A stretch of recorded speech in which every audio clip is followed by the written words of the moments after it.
How to know if the weight I'm lifting at the gym is enough to gain muscles.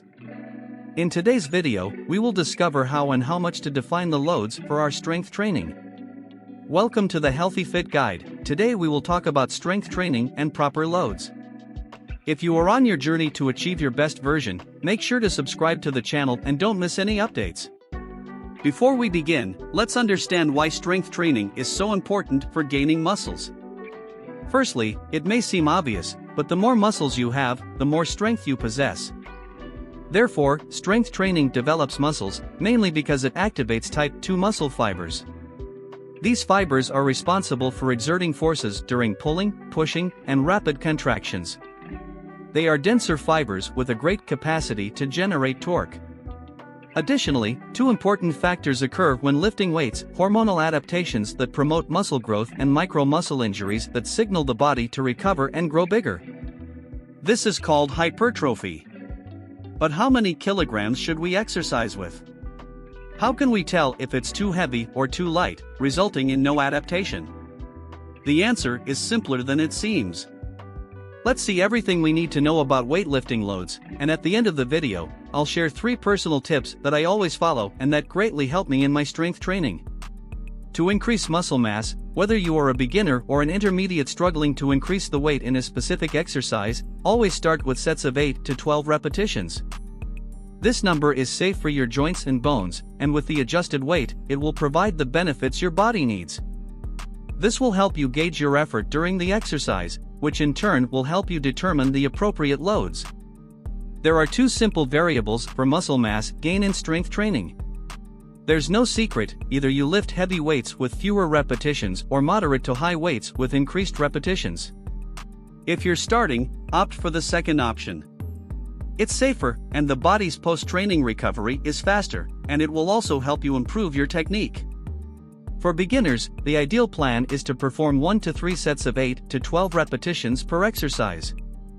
For those who are more experienced or advanced, you can reduce the number of repetitions to 4 to 8, divided into 4 sets, focusing on controlling the weight and ensuring clean movements without compensations that may harm the spine and joints. With that understood, let's move on to the weights. How much weight should you lift? Most YouTube videos suggest using 70% to 90% of your 1 repetition maximum, 1 RM. But what is 1 RM? It's the maximum weight you can lift for a single repetition. However, determining your loads this way practically doesn't work, as you would need to test each exercise proposed in your training to find your 1 RM and then calculate the appropriate loads.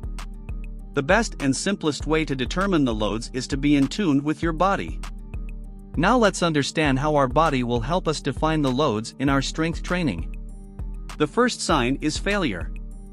If you fail to complete the movement during a set of 8 to 12 repetitions, you are likely at 70% of the maximum load for that exercise. If you fail with 3 to 5 repetitions, you are at 80% or 90% of your maximum load. This parameter is straightforward and highly accurate, especially for exercises done with machines and dumbbells. The second sign you should watch out for is when you notice yourself making compensatory movements to lift the weight. This happens when the main muscle responsible for the movement fatigues, and other structures come into play to complete the movement. Regarding repetitions, it's practically the same. If you start deviating from the movement pattern, seeking help from other muscles that shouldn't be activated during the exercise, doing 8 to 12 repetitions, you'll be around 70% of the maximum load. It's important to note the ability to lift weight is influenced by many factors beyond just the muscles, including muscle endurance and individual capacity to cope with fatigue. Those who can mentally handle discomfort and fatigue can lift more weight and perform more repetitions. However, it is essential always to exercise with great attention and control to avoid injuries, which we'll discuss more later in the video. Using weights that are either too low or too high will yield unsatisfactory or no results. You don't want to lift too light, nor do you want to risk injury by lifting too heavy. Another point is that regardless of your level, when it comes to strength training, you'll always need to lift a little more. In summary, our bodies grow to minimize effort when moving a certain load. It's simple, isn't it? This means that if you don't continually increase the stimulus, either by increasing repetitions or loads at a certain point, you'll plateau. Now, it's time to hit the gym and train. If your workout consists of 3 sets per exercise, consider starting with 4 sets, with the first one being a warm-up and familiarization with the exercise. You only need to do this in the first week, then simply take note. This applies to all levels. Once the loads are determined, stick with them for at least 1 month, as that's the average time the body takes to adapt to a stimulus. When you start increasing the loads, always leave it for the last set. If your body can lift the weights in the last set with more load and maintain the performance of the previous sets, then it's time to increase the weight.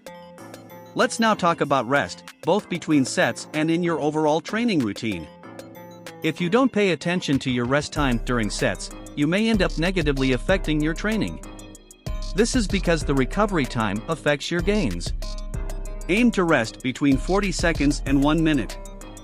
For advanced individuals focusing on pure strength, rest time can go up to 3 minutes.